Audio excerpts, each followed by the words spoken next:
अर्धनारीश्वर की रहस्यमयी कहानी। प्राचीन काल में जब ब्रह्मांड शून्य था और कोई जीव, पेड़ पौधे या जीवन चिन्ह नहीं था, तब ब्रह्मा जी को सृष्टि निर्माण का कार्य सौंपा गया।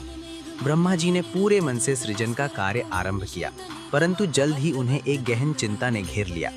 उन्हें ज्ञात हुआ कि उनकी बनाई प्रत्येक रचना जीवन के बाद नष्ट हो जाएगी और हर बार उसे नए सिरे से रचना होगा। इससे सृष्टि का विस्तार संभव नहीं था। इस कठिनाई से व्यथित होकर ब्रह्मा जी भगवान शिव की शरण में पहुंचे। उन्होंने शिव से विनती की कि सृष्टि में ऐसा तंत्र हो जो निरंतर चलता रहे, जिससे जीवन केवल एक बार बने और फिर स्वतः बढ़ता जाए। शिव मंत्र भी पढ़े। ब्रह्मा जी की प्रार्थना को सुनकर भगवान शिव प्रकट हुए, परंतु इस बार उनका रूप अद्भुत और रहस्यमय था। उनका एक पक्ष शिव का था तो दूसरा शक्ति का। ये रूप अर्धनारीश्वर था।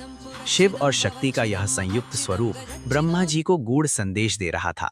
सृजन के लिए केवल पुरुष तत्व पर्याप्त नहीं है, उसमें स्त्री शक्ति का समावेश भी आवश्यक है। इस दर्शन से ब्रह्मा जी को सृजन की नई दिशा मिली। शिव ने तब शक्ति को अपने से अलग किया। शक्ति ने स्वयं के मस्तक से अपनी ही तरह तेजस्वी एक अन्य रूप को उत्पन्न किया।